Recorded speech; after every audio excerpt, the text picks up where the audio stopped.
You remember Moses? Yeah, Mosif. Yeah, there's so many to go, but yeah. So I'm so glad to meet you all. With the members of Domhain. Is that correct? Doan. How's it? Yeah, it's like Doan or Doan. Oh, Darwin. Yeah. Yeah, Oh, okay, I had it completely messed up. Forgive my ignorance. that's Just okay. think Samhain, the Celtic festival Samhain. See, I'm not really on the up and up when it comes to all things Irish, but that's something I'm trying to acclimate myself to. And getting to know you better, and first of all, the music that y'all capture is just simply amazing.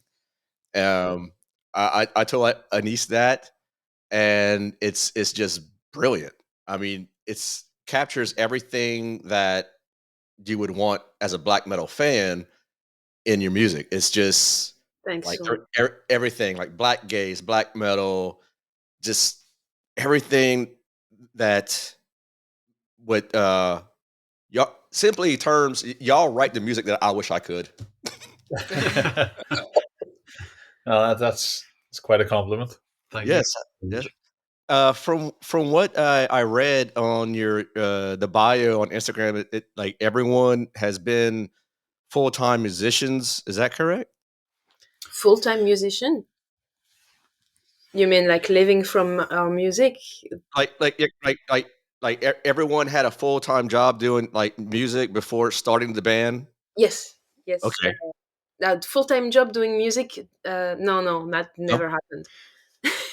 No, we've have a lot of experience because we've been in bands since we're like 16 or younger. Oh wow. We never lived from our music. Always wish, but Yeah. in the world of metal, it doesn't happen that easily. Hmm.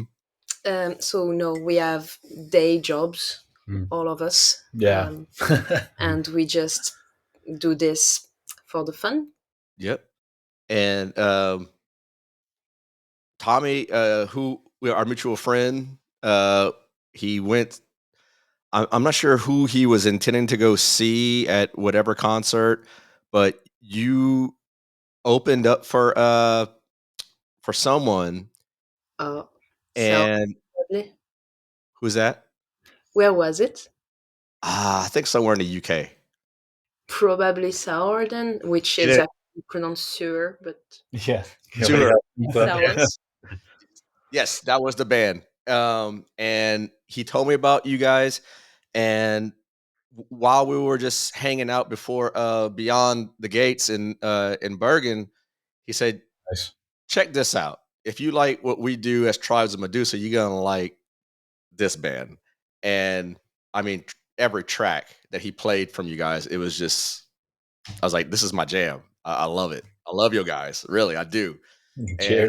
I was so excited whenever he said that. He's like, oh yeah, I touch base with the band, and if you want to connect with them for the podcast, just let me know. And I said, absolutely. Oh So yeah, he's here we been are. really brilliant. We were actually we nearly met him. I think it was in London. Mhm. He was hanging out with Alan Okay. and all that, but there was just so many people, so little time that we actually didn't even say hi to each other. They were going to somewhere else first. Darker? Were they the ones that want to go into Darker? Yes. Yes, Docker. I remember that. I remember that band name he mentioned. Yeah, crazy. Same day than us, just around the corner. There is Darker. It's crazy. We would have go to. um, but yeah, he's been very lovely actually, and put us in contact with you, and and cheers. Listen to Tribes of Medusa very much.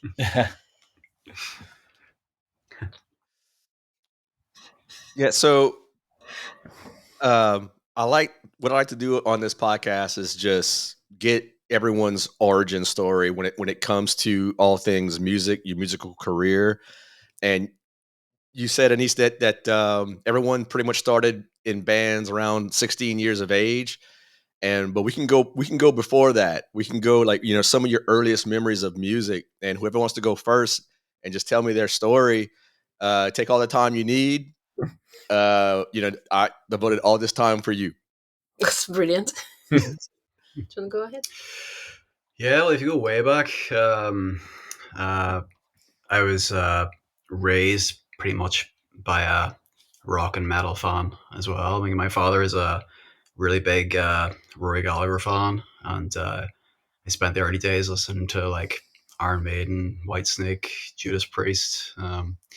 Picked up a guitar fairly early and went from there. Really, I think played played acoustic in primary school and got my first electric when I was about 12 years old. I think started recording music at 14, maybe 15 years old, and then started in bands. Always into the heavier stuff. Tried to get into like black metal bands always from a early age. Really? How old were you whenever you was trying to get into black metal bands? I think my first first band that I tried to do black metal with was called Drained White, and it didn't really have it. It ended up being more like a sort of goth rock type sound, um, and we disbanded because we weren't getting what we wanted out of music. Straight after that, I went into Ceaseless Blight with a couple of friends, and that was black metal, and that lasted for maybe 5 or 6 years. Coming out of that, I went into So Much for the Sun, which was a Doom project, and now this. And now this. Yeah. Yeah, Kiri, the Nathan's father, is also the photograph who takes all our band pictures. Mhm. He's really an Yeah. amazing live photographer too, and yeah, we're lucky to have him. Like, Yeah, very talented family. yeah, Yeah. Bias maybe, but yeah, um, definitely professional photographer now. He's retired from his actual job, I suppose, and now he's just enjoying life, taking photographs of bands, and doing very well from it as well. good for him. I'm curious to know, what were some of the bands that you discovered on your own that made you want to, you know, go into the extreme side of metal and rock as you were growing up? The extreme side, we talked about this ourselves recently. I mean, I had a very much sort of symphonic black metal upbringing, so I was into bands like, um, everybody's got their sort of teenage listens. So I start with like Slipknot and Marilyn Right. Manson and bands like that. Very quickly discovered Sisters of Mercy, which then introduced me to Cradle of Filth, then Emperor, and I just escalated from there. But don't know.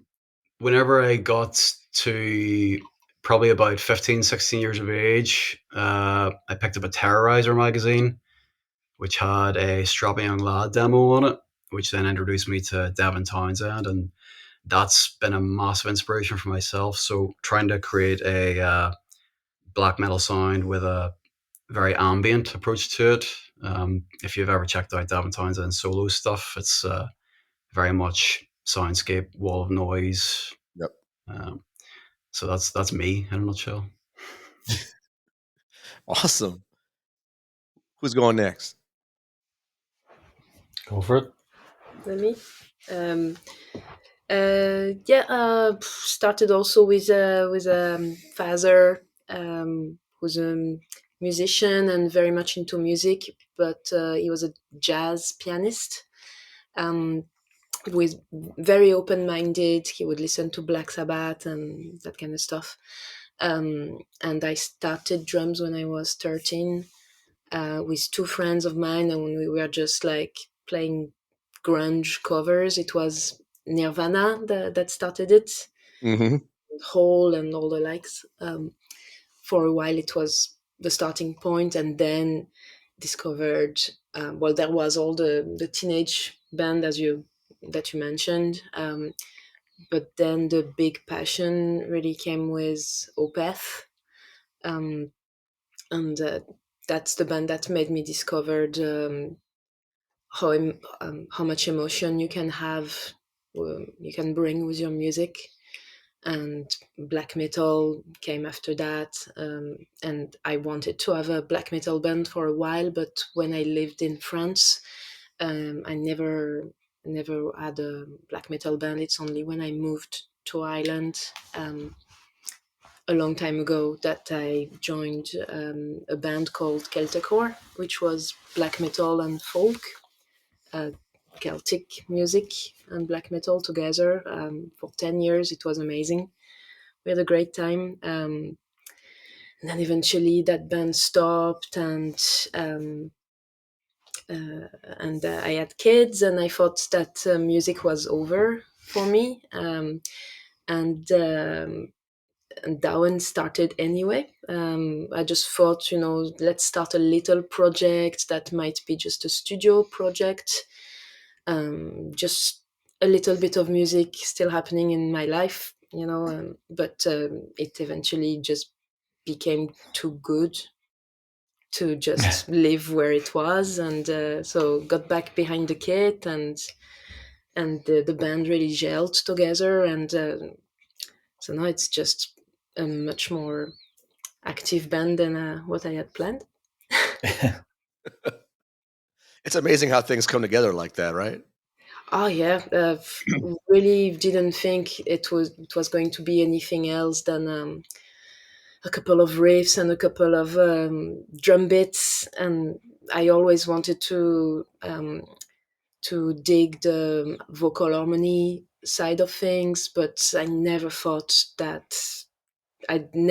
oh, I'm going to make the next band and we're going to go open for Sour overseas and play Kernunos and all those festivals.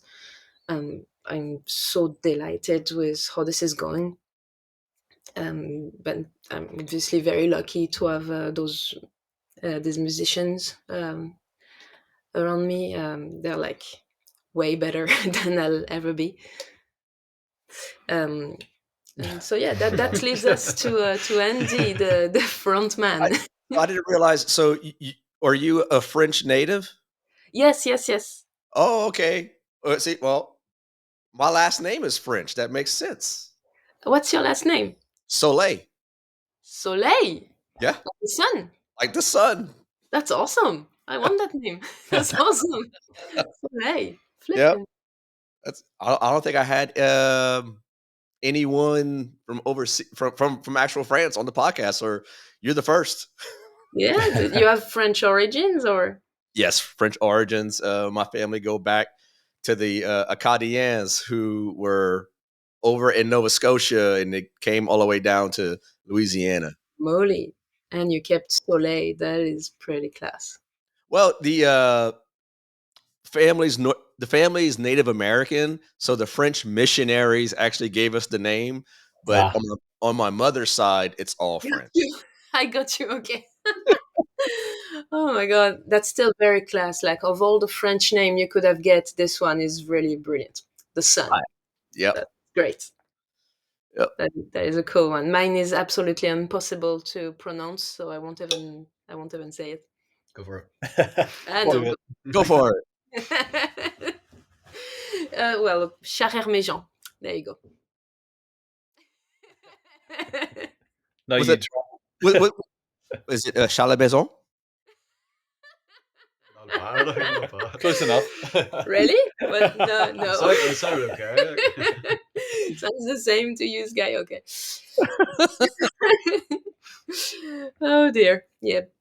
That's great. I love the fact that despite having children, your creative outlet it had to keep going, because I know, myself included. I've got a couple of boys myself, and they become priority. And I guess I'm sorry. You have two boys? 2 boys. Me too. I'll be damned. Look at that. Five. High five. Yeah, and I know that, you're a lot of creativity could kind of fall by the wayside, once you make the kids priority.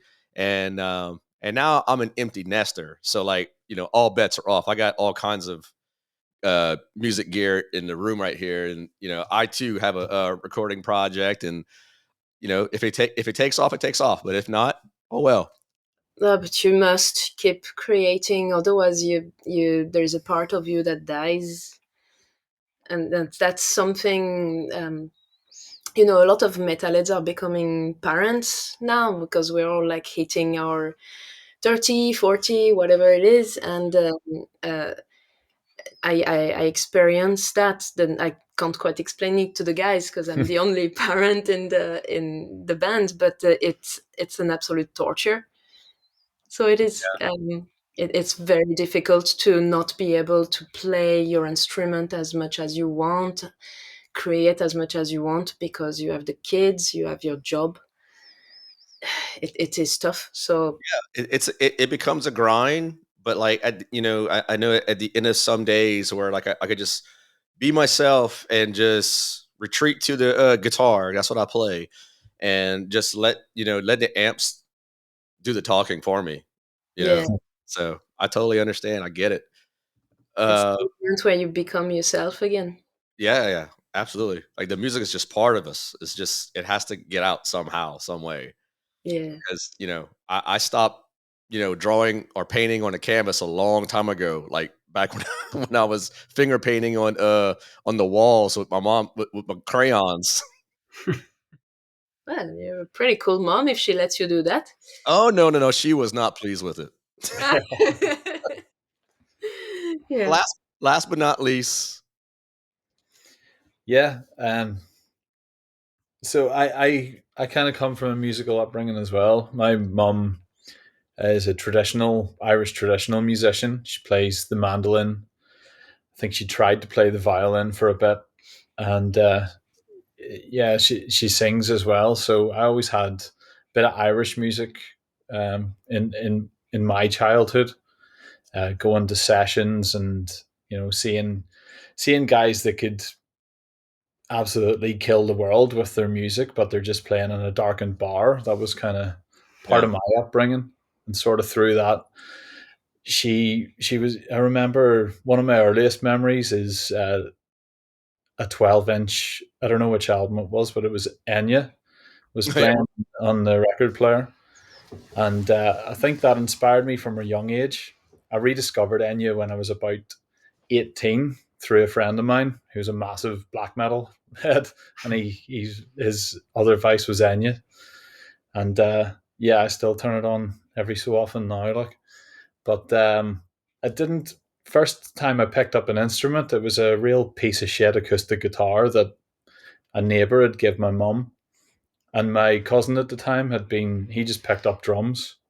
He was playing Nirvana non-stop.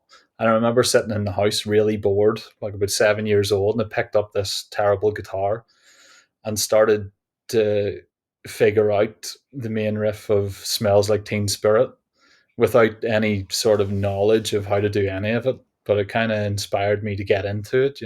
Yeah. But I didn't pick up an instrument properly till I was about 13. And it was in high school. It was like me and a few mates were like, big into music at the time, although very commercial, heavy music like Limp Bizkit, Linkin Park, Slipknot, stuff like that. And then a lot of kind of pop punky stuff as well, sort of Blink 182 and Offspring, things like that. And we just sort of wanted to do something. So before any of us had any instruments, everybody staked their claim. Oh, Yeah. I'll be the guitarist. I want to be lead guitarist. I want to play drums. And the only one left was bass. And I was like, well, I'll take that one then. Sort of still how I feel about it these days. But I enjoy playing the bass. Like I found in the last few years, well, last 10 years, I've really come into my own with the instrument to understand the relationship between it and the drums, Mhm. which we try to adopt, but in the slower parts, try to match beats and things like I that. just want to say that's amazing that you picked the bass that way. I actually picked the drums that way too, because my two other friends said, I'll pick guitar and I'll pick bass. And I was like, then I'll pick the drums. And there we are. Yeah. Fucking I've sort of since then I've played in probably quite a lot of bands actually. The first band I played in was a punk band called the Dogs Bollocks.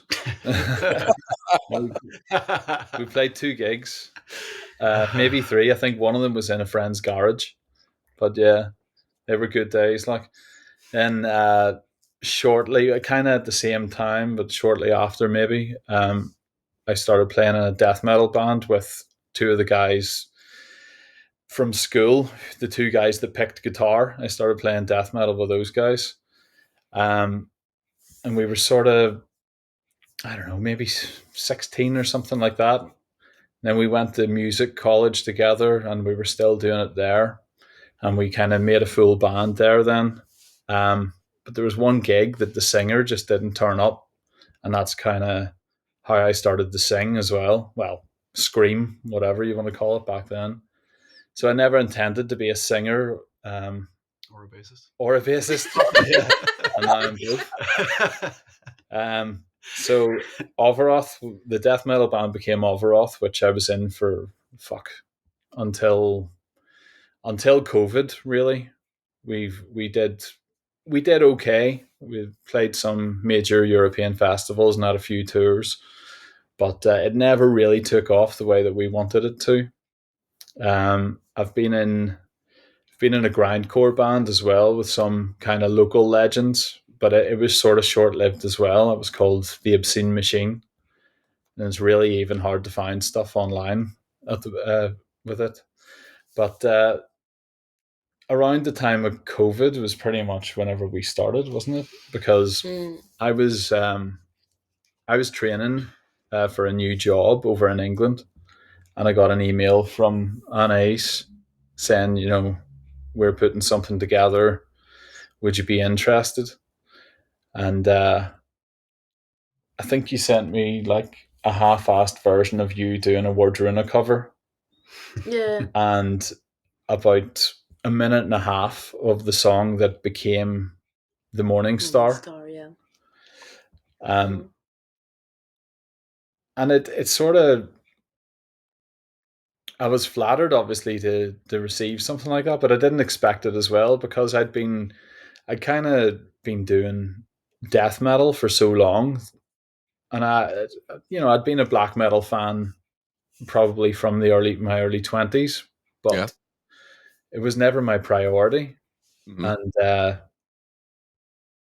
it maybe 2 or 3 years before Anais got in touch, I'd started listening to a lot more black metal, really discovering that, in my opinion now, it's like it's a limitless genre. You're right, it is. Which is why I inevitably said yes to doing this sort of thing, because it could go anywhere. And it sort of has, and we've had some really good success very quickly from it, which has shocked all of us, but it speaks to the quality of the music. So yeah, we've all had a journey through music which has had some successes, but probably less successes than we wanted, which has eventually led us here to something that's given us more success than we expected. So it's a good place to be. Yeah. What you mentioned you was in a couple of death metal and grindcore bands, but I'm really interested in knowing just what type of bands you were into while leading up to the death metal project that you were in. Yeah, probably before the death metal thing started, I'd kind of been on a ramp with music, kind of getting heavier and heavier and heavier. Right. And it was the guy that I played in a punk band with. There was a little secondhand music shop quite close to us, and we were so skint we could never buy the new stuff, so we always went to the secondhand store. And there was I think I bought a Marilyn Manson album, and my mate the punk bought a Carcass album and a Morbid Angel album, Oh, nice. and he liked the Carcass one, and he wasn't really into the Morbid Angel one. I didn't really like either of them, but I think we traded. I traded him an Iron Maiden album or a couple Iron Maiden albums for those, and they sat on my shelf for about a year, and I kept having a go. I was like, nah, don't get it, don't get it. And then I had another go, and I was like, maybe. Then I got into the Carcass one. It's like, okay, a lot of melody, but the thing that really put me off at the start was the skank beat, Yeah. the duk da duk da. I couldn't lock into it right to really get into the music. But once I overcame that, Morbid Angel, I think, were probably my favorite band for 10 years, Mm-hmm. and I was lucky enough to play a few gigs with them as well. Oh, wow. Yeah, just support slots in Ireland. Yeah. Um, very strange guys. You can say that. Yeah, so I think Carcass and Morbid Angel were probably my entry into extreme music. Um, my entry into black metal, probably Immortal, but the band that really got me into it in my mid 20s or so was Watain. When they released Lawless Darkness, I still think it's one of the best albums I've ever heard, and it was one of the first that it was really well produced. It still sounds really black metal and dirty, but such a good production that really let me understand how they were playing their instruments and how they were putting the music together, which a lot of the early 90s stuff, you kind of need to make up your own story to figure out what they're actually playing. Right. If you want to even play an early Dark Throne song, you're kind of guessing what the notes are half the time. Yeah, that's true. Because it's so raw and primitive. Yeah, it's Yeah. great, but it's a completely different beast. If you're trying to learn what it is, no idea. Yeah. Yeah. I mean, you had, if unless you're a really astute, got the ear for it, maybe you could do it. But I mean, back in the early '90s, I don't think there was such a thing as guitar tabs at the time, let alone putting Dark Thrones tablatures, in the public somewhere. So, but yeah, I totally understand what you're getting at, and I was just, I'm really curious as to what, like meeting people like the guys in Morbid Angel, like in a support slot. Like how old were you during that time?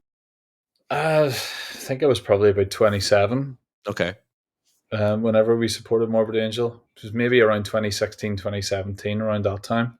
Okay. Um, I don't know. I was probably quite rude and quite the opposite of the way I am now at gigs. Because they were there and they're absolute legends in the business. But I was like, I just really didn't care to be around them because they're such an odd like people. That's really ridiculous. But Trey Azagthoth is a really strange dude. Um, yeah, it was weird because I could see them like kind of going about backstage and almost like wanting people to come up and talk to them. But I was a bit, I don't know if I was nervous to be near them or I don't know. It was really strange. I probably should have spoke to them. I'll probably regret that over a while. Yeah. They still tour. You probably have another chance and Yeah, all maybe. that. I mean, I kind of preferred like I I remember doing a short stint at Irish Dates with Bolt Thrower, and those guys were just amazing from the first minute. They were really welcoming and uh, giving us advice and having a chat, smoking a spliff, having beers. Everything was just like we were just a normal band. We weren't a support band. We were we're on the road together sort of thing. Is Right. how it felt. I think it was very different with Morbid Angel. You definitely knew they were the at the top spot. Yeah. Yeah. As far as the drums are concerned, Anais, I didn't realize you played the drums on the records, and holy shit, you sound monstrous on the drums behind the kit. I mean, it's like the from everything from the slow parts, but like the blast beat sections is just fucking killer, to say the least. Thank you. Yeah. I think I've been very well recorded. Chris Fidling is the guy who recorded many Primordial albums and Winter Fillet. And did he record Altar? No, Altar Plague? I'm not sure. But anyway, he's amazing and he's very good at recording drums. And he gave me an amazing sound. But I got to say the blast beat is only at 145 BPM. It's not that mad. You think about it. I don't think I'm doing anything very difficult on the album. The reason would be because I'm doing things and I'm singing in the same time, and also because I was recovering from my pregnancy when we started writing. So there is nothing above 145 BPM, I don't think, which will change from now on because I'm completely recovered. Yeah, And the we can next get song's what, 280? yeah, 280. Who can do that? No, there will not be any 280 BPM. I guarantee you that. Um, but we can crank it up a bit, maybe. Um, but thank you very much. I just I think I used to do more complicated and faster stuff with my previous band, Celtic Core. Um, so I'm proud, very proud of the music we've done, but more so of like the entire thing, more than Yeah. my drumming by itself. Yeah, I think all of us musically haven't added anything that the music doesn't need. Yeah, No one's showing off really. Yeah, we don't have an ego about it because the song is the most important part. So if the drums are, and you're saying that you don't go over and above, but I think some of the beat choices that you use and some of the accent choices are quite unique to you, actually. Yeah, that's wouldn't be anything difficult to do, but I suppose it's the imagination process, the writing process. That part I'm very happy about and proud of it. Yeah, as it should be. I mean, collectively, the band just sounds amazing. I didn't realize that y'all shared the same producer who recorded Winterfell, which is one of my favorite bands coming out the UK as well.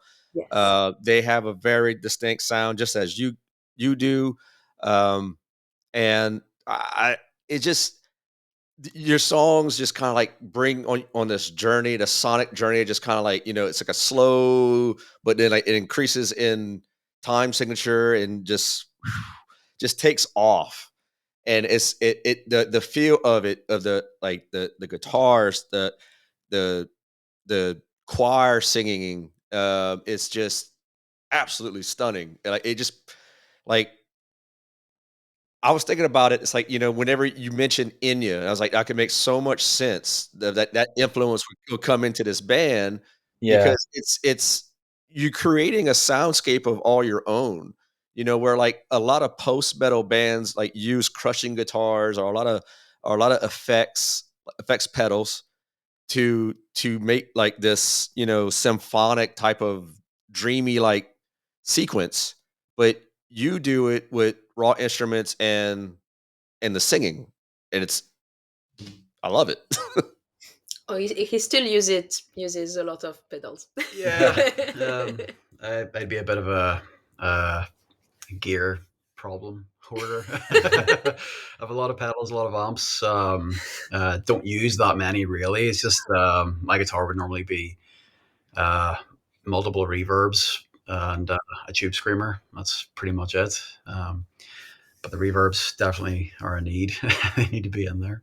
Oh yeah, I'm in great company then, because I mean you can't see it, but maybe there's a drawer right here. My TV's here, my drawer, and in that drawer there's like a shit ton of fucking pedals. There you go. that and I have 1, 2, 3, and one on the way of like guitar rigs that I don't play live ever, so I don't know. Oh man. So I get the gear accumulation, is what I'm saying. Yeah, yeah. It's Yeah, real. the It's guitarist does the same thing, and the two of them, like 80% of the conversation is around gear now. We almost compete with each other. Like if he wow. buys something new, I have to buy something new as well. Nothing wrong with that. Well, I don't know. My bank I balance. mean, unless you got bills to pay, maybe. Who does? Yeah. So what's next for you as far as like maybe the next EP, next album release? I'm sure y'all in a constant state of writing. We can tell. We are now in a state of writing. We've just finished the last couple of gigs with Soar a few weeks ago, And and Canbard.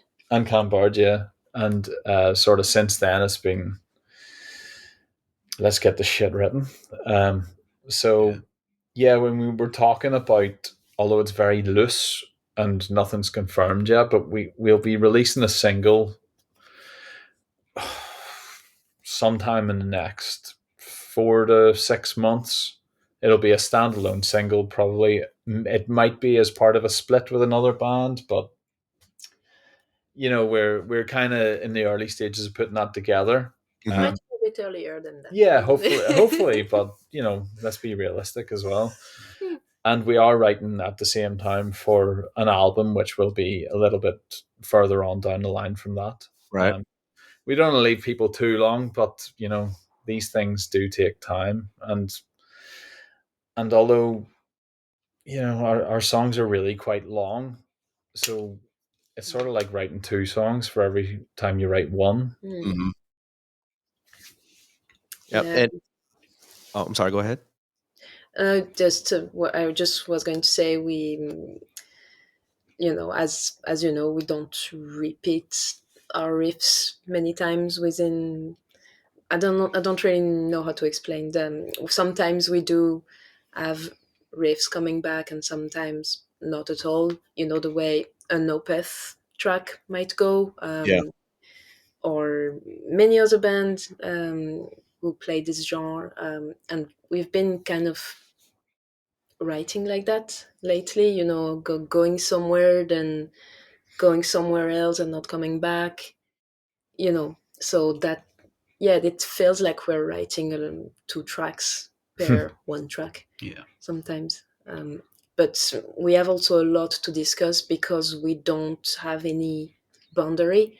We're open to all instruments, all change of pace, and that opens so many doors. We're going really slowly to make sure that this is what we want to do, and we're really excited about the couple of tracks we've written so far. Yeah, I like the idea of having music that doesn't really have a cap on the imagination or like a cap of what y'all want to do as a band. Um, I it reminds me of one of my good friends over here who wanted to start a project with me, and he was like, "What do you want to do?" I was like, "I don't know what we're gonna do, but it's gonna be fun." Mm-hmm. And is that's the point of it all. Just to be creative, be fun, and oh yes, like let's just make it extreme in nature, whether it's going to come out as a black metal song, death metal song, or even something like that's like really melodic in nature, and just, but there's no boundaries. I love that. Yeah, it's the best way. That's what I even found in the latter days of my death metal project, is whenever it wasn't very successful, but whenever we removed the walls, it was a lot more fun.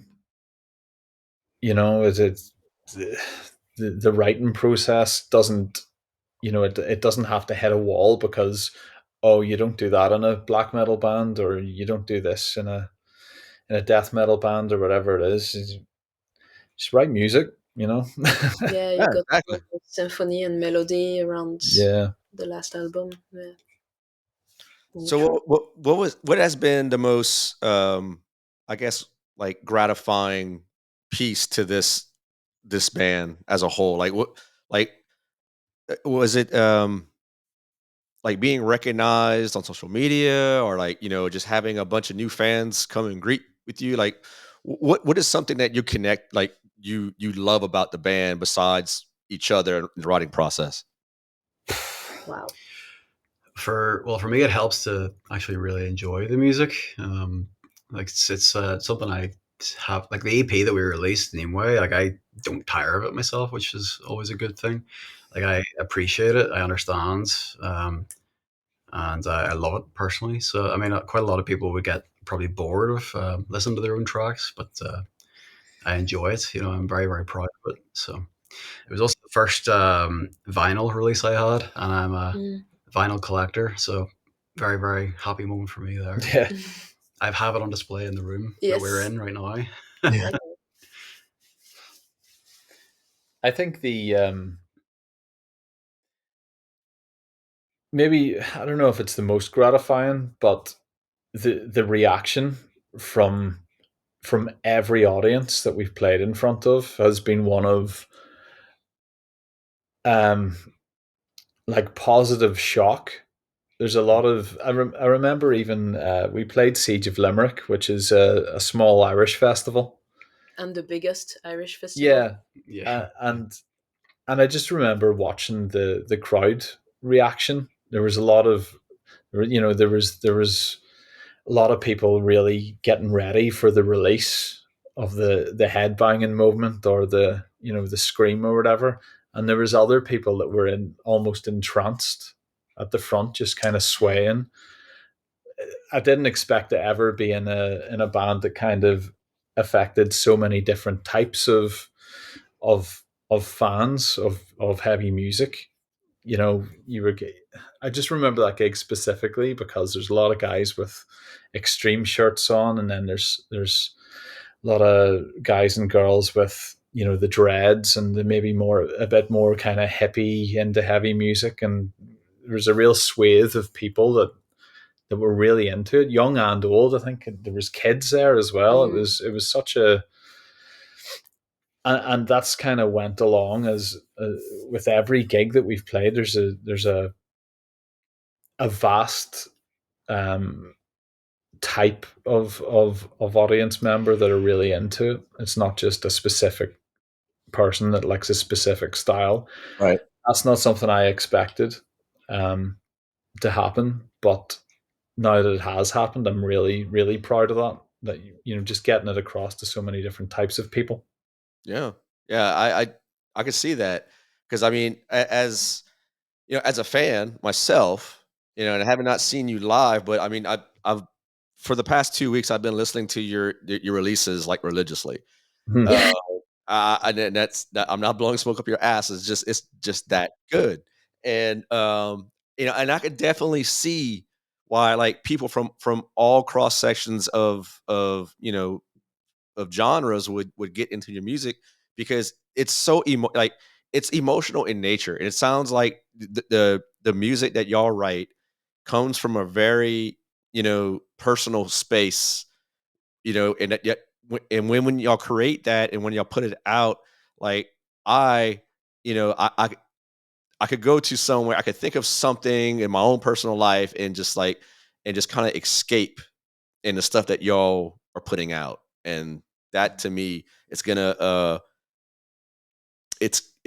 hit with everyone that gives it a chance, gives your music a chance. That's be exactly what really made me the happiest is to hear the reactions from people who would come to see us after gigs, or from people who reach us online, because I look after the social media part. We've been um, we've been told by people across like the entire world who would listen to us and said that it would help them in difficult moments of life, that they would put it on, and that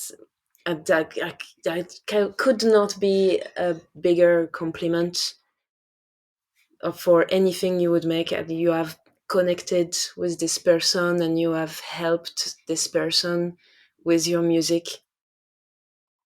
It's nothing else that I want with this music. Just reach as many people as we can. Mm. Yeah, the music is. I mean, your music collectively. I mean, it's just nothing short of magical when it does that. You know, it if it helps anyone going through whatever type of tough time they might be going through, or like or whatever it may be. Um, but if it makes them feel better about the situation whenever they put your music on, God, that's as they say, it's the cat's pajamas. It's precious, very precious. We remember the guy at Fortress and all. Like, Yeah. yeah, it was mad. Yeah, there was one person in particular at Fortress that told us this, that we helped get him out of a dark spot, and that's just incredible to hear. Yeah. It's amazing. No, we hugged him all. Yeah, yeah. We were so emotional in return, just to hear Yeah, this.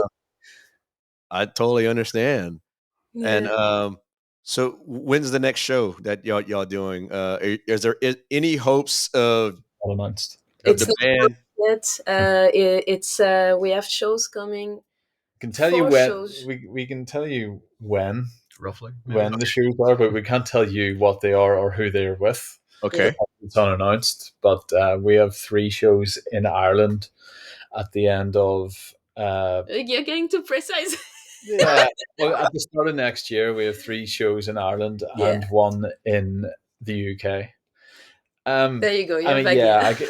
Unfortunately, just with the nature and that nothing's announced yet, we don't want to give away what we shouldn't give away. But it'll be next year. If we get an offer before then absolutely we'll go for it. But these months leading up to Christmas, I guess we're going to be concentrating on getting new Yeah. music written, really, because that has to be a priority. We could gig, but if we don't have new music to put out, we'll soon be boring people to death. So We'll bore ourselves. yeah, for ourselves, Only maybe. 3 tracks. Yeah. any hopes of you guys coming over to the States? Ah, man, let's go. Yeah. We haven't been contacted by anyone in the US uh, in that subject, but I also hear that it's very difficult for a European band Mm. to go to the US with all the visa and things that it involves. We would absolutely do it if we have the occasion. It would be the dream. It would be an absolute dream. We're happy to gig anywhere, really. I don't know if US will ever happen. That'd be mad. Yeah, I Well, hope so. It's I've never played outside of Europe with any band, and Me Europe's neither. amazing. I mean, you know, you've been to festivals in Europe, and it's limitless, really, what Europe can offer. But yeah, it would be lovely to get across the water. yeah. My wife is of Irish descent, Yeah, and Ah, and on our bucket list is Ireland. So if you don't come here, we're gonna go there. I mean, we're going there eventually. That's for sure. oh, Yes, and I mean, I'm really excited on that prospect of like just seeing you guys, uh, you know, live somewhere later down the road. That's why I ask. So if I gotta wait till next year, that's fine. I got no problem waiting because I mean by that time y'all have more material written, yeah. yes. so yes, it'll be great nonetheless. Oh, that's brilliant. And we'll let you know when we're playing in Ireland, and that will be your occasion to You for a wee can trip. book it out. Yeah. Absolutely, yes. I will plan vacation around the show. Believe me. Well, that would be brilliant. But yes, we'll let you know. Or I think we're announcing it pretty soon, actually. Yeah. Oh, great, The great. first one. Yeah. Mm-hmm. Looking Right. forward to that announcement then. Oh yeah, I really can't wait to tell you because I know you love the band. But yeah. Oh, I give too much. um, before I let you all three of you go, what I like to do on my podcast is I like to get well, in this case it's a band, but usually I'm working with individuals on a one-on-one basis on the podcast. I like to ask what's 6 favorite albums that they cannot live without. Like if the house is on fire, which albums you're taking? And so there's 3 of you. You can each pick 2. 2 each. 2 each. Give me one. Come on. Okay, so I'll go for 2 extremes. So Anthems That Welcome at Dusk by Emperor and Jeff Wayne's musical edition of The War of the Worlds. A bit of a contrast. It's a contrast, but it works. I love it. Can you go or will I go? Too difficult. You know already. Yeah, I know. Maybe not these exact 2, but these would be 2 of my 6, shall we say. So I mentioned earlier Wate and Lawless Darkness. It would be on it. And Cult of Luna, Mariner. That's Ah, a great album. That's a great album. I love that album. Yeah. Fuck. It's my. Oh, it's too difficult. I have to pick. You want to go with 6? You can go with 6 if you want. Whoop, whoop, whoop, whoop, whoop. Okay. I have to pick one of Opeth. Probably Still Life. Still Life is a great album. It's amazing. Amazing. All of Shape of Despair. Yeah. All of it. Can it count as one? The entire discography of Shape of Despair, the biggest and most emotional band there ever was, as far as I'm concerned. Yeah, Shape of Despair is a fucking freight train, look. You said despair or despair? Despair. Despair. Shape of Despair. Despair. Oh my god. Yeah, that'd be that. But like it would be very tough to have to only keep only metal. Yeah. You would want to have all the soft, the Agnès Obel and all the lovely acoustic. Even I love to listen to just vocal harmonies a cappella. There's nothing else. That's the folk music where I'm from. Actually, it's just people gathering up in a circle and singing like that. Yeah.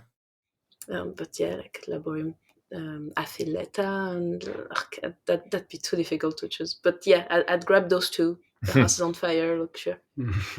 Well, shit, that's 6 albums. I mean, that's more than 6 if you're gonna count the whole discography. Yeah, and I mean, as I guess you take that influence from Shape of Despair, into your own writing process. I mean, especially with everyone, doing the choir together, like when it came, whenever I heard all of you singing together, it was like, man, like more bands should do this in a like black metal, soundscape form, but y'all do it, and it's just perfect. Do you know Avukrunu? I don't think I do. Which one? Havukrunu. I think you pronounce it like that. Havukrunu. If I pronounce all the letter, it would be like that. I will send you a link. Then you will lose your shit. Sorry. You will probably lose some shit. That was the one of the first band that I put forward. They have this incredible album with an intro that's just them belting it, this incredible vocal harmony, and I said, I want this. We are doing this. By the way, none of us had sung before this band. Really? Sung clear vocal. I mean, I did tiny bit. Yeah. Yeah, I was a extreme metal vocalist only until this. You did a little bit with Celticor at the end. A tiny bit with but like flipping 2 notes. Like. Yeah, and Bryn, our old guitarist, he'd never sang in any shape or form. No, he didn't. For a band. So yeah, it was. I think that's why it was I mean, don't get me wrong, it's hard. It's hard as shit singing and trying to stay in tune. It's it's really hard, but it was made easier because none of us had ever done it. And I think then I don't think we realized how good it was until we went to the studio and we recorded it with Chris. Yeah. And just the first sort of playback of first takes, it was like, fucking hell, this is actually good. It's not just, you know, my ears are attuned to trying to make it good. It actually is good. So yeah, it was your idea, I think, to do that. So yeah, it was a great idea. Great idea. It works. It popped off. It just continues. I continue listening to it. I'm on my lunch break right now, and when I go back to work, don't worry about it. Don't worry about it. When I go back to work, I'm gonna put the headphones back on and be like, so good. I'm gonna listen to it. I mean, I've been listening to it nonstop ever since Tommy had put me on to you guys, and it's I'm looking forward to the next release. And I'm looking forward to what happens with you guys as a band. Y'all deserve all the success that's gonna come to you. I mean, it's only a matter of time. I mean, we'll see. Yeah, we'll see. But I have a really good feeling about the band. Thanks so much. I hope so. I hope we get it too. Well, thank you so much for joining me on this episode of Tales from the Riff, y'all. I really appreciate it. Again, it was just a true pleasure to meet you all and getting to know you better. And keep in touch. I will keep in touch. That's for sure. Absolutely. All right. Have a lovely day. We're having a lovely evening ourselves. Ciao from Ireland. Yes, and thank you. Thank you so much. Yeah, cheers, man. See y'all later. Bye-bye. Cheers.